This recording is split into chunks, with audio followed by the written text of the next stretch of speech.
예, 오늘의 시황 브리핑 시작하겠습니다. 시가총액 상위 종목군들, 뭐, 에코프로, 에코프로비엠, SK 하이닉스 이런 종목군들이 올라가면서 지수를 견인을 했고, 특히 7거래일 만에 상승 종목 수가 더 많았습니다. 그리고 장중에 이제 밸류업 뉴스까지 전해지면서 코스피는 상승폭을 조금 더 키우는 그런 모습을 보였고, 수급에서는 외국인들이 1월 19일 이후에 순매도한 날이 3일밖에 없었거든요. 외국인 투자자들이 시장을 좀 어쨌든 끌어올려주는 그런 역할을 좀 했죠. 그리고 특징적으로는 에코프로 그룹주가 올라갔고 반도체, 자동차, 조선. 근데 조선은 뒷부분에 좀 탄력이 둔화됐습니다만 어쨌든 장중에는 좀 올라가는 그런 모습을 보였습니다. 뭐 내용들 정리해보면 아침에 제가 모닝 방송에서 올려드린 거죠. 그러니까 6일 연속 하락 종목이 더 많았는데 6일 연속 하락 종목이 많았던 마지막이 작년도 9월이었고 7일 연속 하락 종목이 많았던 건 작년 4월 이후에는 없었다. 그래서 오늘 또는 내일 정도에는 지수는 잘 모르겠지만 상승 종목이 늘어나는 기술적 반등 시도가 나올 확률이 높다. 제가 이제 그 말씀을 드렸죠. 그래서 일단 기술적 반등이 나올 만한 타이밍이었고 또 뉴스로 보면 우선 코스닥 같은 경우는 에코프로비엠 이제 에코프로비엠 관련해서 긍정적인 어떤 뉴스 이런 것들이 좀 나왔잖아요.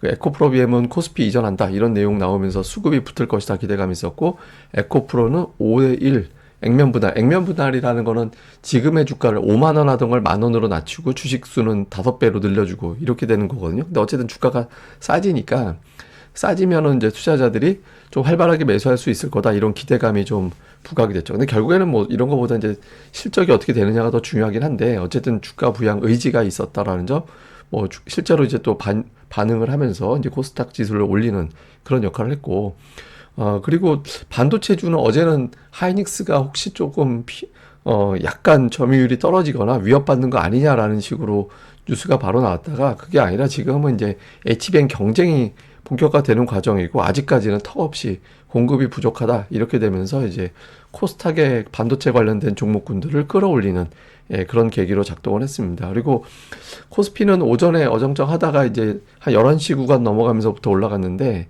더 강하게 이제 상승 탄력이 붙었는데 이게 조건에 충족하지 못하면 거래소 퇴출시키는 방안도 검토하고 있다. 이게 이제 밸류업 정책에 대한 어떤 후속 조치 또는 발언 뭐 이렇게 이제 또 해석이 됐죠. 그래서 밸류업 이슈가 다시 한번 제기가 되면서 코스피는 더 올라가는 그런 모습을 보였습니다. 근데 이 내용은 제가 마무리 때 다시 한번 설명을 드리겠습니다.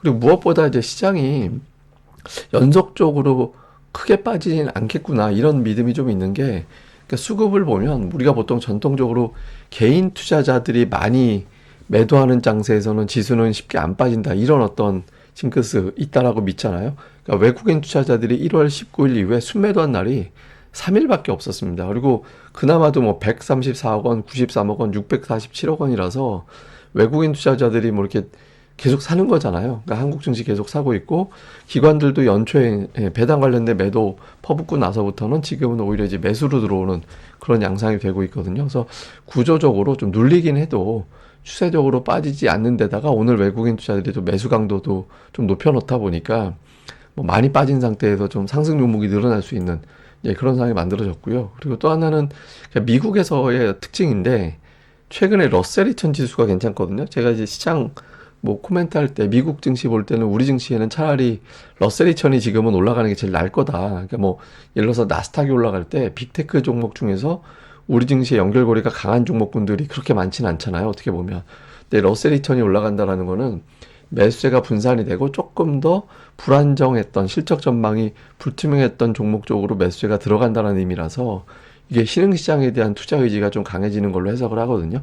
근데 최근에 보면 5일 동안 또 한 달 동안 추세를 보면 S&P 500보다 러셀 2000이 더 강했거든요. 그래서 이런 걸 이제 토대로 신흥시장 쪽에 외국인 투자들이 매수할 만한 환경이 되고 있구나 라는 점도 그동안에 많이 빠졌으니 이쯤 됐을 때 일단 한번 매수해보자 이런 동기부여가 됐던 것 같습니다.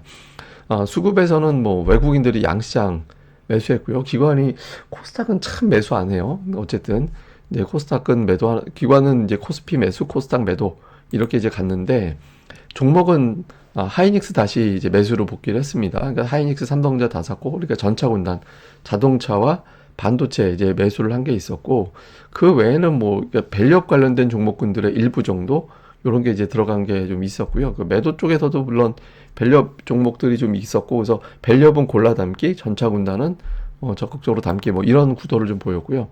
기관 투자자들은 SK하이닉스를 팔았고 그러니까 ETF 쪽 많이 있었습니다만 어쨌든 기관은 밸류업 관련된 종목군들 쪽에 비중이 좀 이제 종목들이 좀 보였고요. 그 뭐 조선업종이라든가 뭐 이런 것들도 좀 포진해 있는 게 특징이었습니다.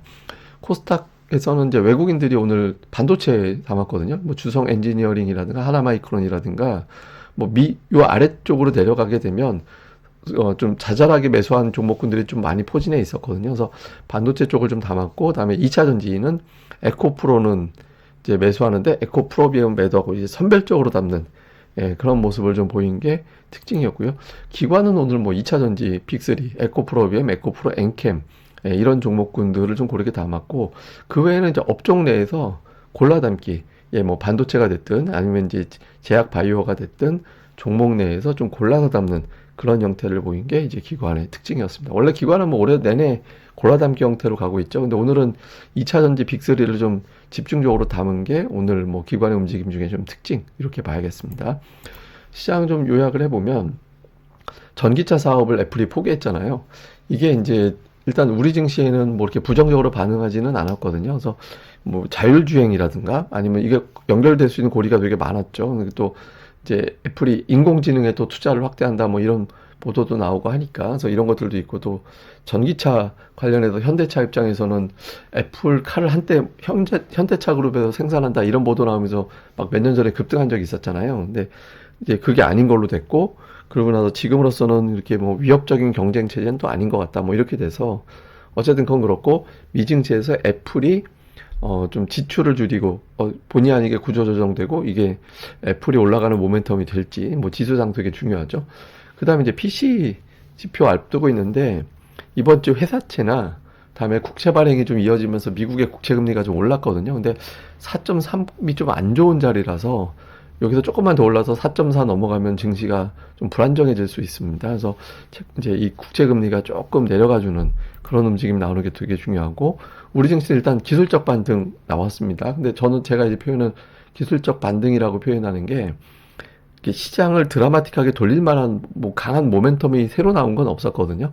그러니까 기존의 재료들 정도 나오고 밸류업도 뭐 새로운 재료 아니었잖아요. 그러니까 제가 뭐 아침에도 그래서 제가 자꾸 통계를 말씀을 드리는 게 보통 통계적으로 이러면은 이제 반등은 나옵니다. 제가 뭐 ADR은 통계적으로 이러니까 하락 종목이 늘어날 겁니다. 뭐 그런 표현 드리듯이 하락 종목 수가 6일 연속 많았기 때문에 7일 연속 하락 종목이 많은 거는 좀 희귀하다. 그래서 기술적 반등이 오늘 또는 내일은 나올 것 같다라고 말씀을 드렸던 거였잖아요. 근데 지금은 저는 기술적 반등이다라고 보고 이 이후에 그러니까 주도주, 주포 이런 것들이 자리 잡아줘야 되거든요. 뭐 전차군단이 됐든 2차 전지가 됐든 제약바이오가 됐든 이게 쭉 시장을 멱살 잡아 올리는 종목군들이 등장을 하는지 이게 되게 중요합니다. 일단 오늘은 뭐 반도체 자동차 외에도 뭐 건설주라든가 조선주라든가 엔터주, 뭐 화장품주. 근데 이게 일제히 올라가지 않고 올라가는 애, 빠지는 애 이게 좀 구분이 되는 형태를 보였거든요. 그래서 어쨌든 좀 시가총액 상위 종목에서 멱살 잡아주는 종목군들이 좀 등장하는지 이것도 잘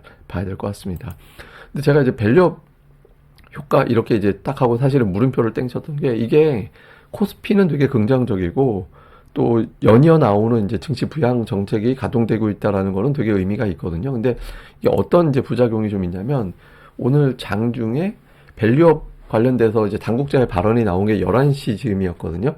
11시 즈음에 코스피하고 코스닥을 보시면 빨간색이 코스닥이고 검은색이 코스피인데 코스닥은 눌리고 코스피는 올라가는 그런 형태를 보였잖아요. 물론 이제 1시구가 넘어가면서부터는 좀 비슷하게 그 경로 자체는 비슷하게 가긴 했지만 저게 저런 현상이 나와서 이게 무슨 얘기냐면 한쪽이 강하면 한쪽을 팔고 넘어간다라는 거예요. 그러니까 증시의 유동성이 풍부하지 않다 보니까 한쪽이 되게 센 게 있으면 그쪽을 가느라 이쪽을 팔아서 절로 가는 그런 현상이 나오고 있다는 거죠. 그리고 코스닥 같은 경우도 보면은 이게 이제 파란색이 지수고 빨간색은 상승 종목수라고 보시면 됩니다. 근데 11시구가 넘어가면서 이제 같이 빠지긴 했는데 에코프로 이런 종목군들이 버티면서 지수는 버티는데 하락 종목수는 1단 줄고 또 2단 또 줄고 그러니까 이런 경로를 보였잖아요. 그러니까 이게 지금 밸류업 정책이라는 게 코스닥 관련해서 어떤 정책이 나오지 않으면 오히려 이제 조금 부담되는 그런 요인이 될 수도 있다라는 겁니다. 이게 왜 그러냐면 예를 들어서 그 현대차를 놓고 보면 현대차 그 대주주 지분율이 30% 정도 됩니다. 그리고 외국인 지분율이 37% 정도 되거든요. 그럼 67이죠, 거기서. 여기다 이제 기관 투자자들 연기금 이런 지분율 합치면 거의 80% 정도가 개인이 아닌 지분이 돼요. 그리고 은행주들도 적게는 30% 후반, 많게는 70%가 외국인 지분이거든요. 거기에 또 기관들, 또 연기금 이런 지분 등등 하면 개인들이 밸류업 대상되는 종목 중에서 지분율이 20% 이상 되는 경우가 별로 없습니다. 그러니까 만약에 밸류업이 효과를 내면 낼수록 개인들은 오히려 소외가 되는 그런 현상이 나올 수 있거든요. 그래서 지금은 코스닥 쪽에 어떤 정책이 좀 가동돼야 되지 않나. 그러니까 최근에 증시부양책이 세 가지가 나왔잖아요. 공매도 금지, 그 다음에 양도세, 밸류업까지. 근데 양도세하고 공매도 금지는 이제 개인 투자자들 중심의 어떤 이제 정책이라면 밸류업은 외국인 기관이 좋아할 만한 정책이거든요. 근데 반대로 개인들이 별로 갖고 있는 종목군들이 아니기 때문에 이게 이제 좀 수급 블랙홀 현상이 될 수도 있어서 포트폴리오를 잘 구축을 해놓던가 아니면 이제 좀 그런 것들이 필요하죠. 그래서 지금은 한쪽이 가면 한쪽이 반대가 시소가 돼버리는 장이라서 포트의 어떤 묘미를 좀 살려놓지 않으면 이제 조금 힘들 수도 있겠다. 여러 가지 여러분들이 좀 고민을 좀 해야 되는 예, 그런 어떤 이런 것들을 좀 고려를 해야 된다. 이렇게 말씀을 드리도록 하겠습니다. 예, 그럼 또 오늘 하루 또 잘 보내시고요. 저는 또 다음 방송에서 뵙겠습니다. 이 방송 구독하기와 예, 좋아요 꼭 부탁드립니다. 감사합니다.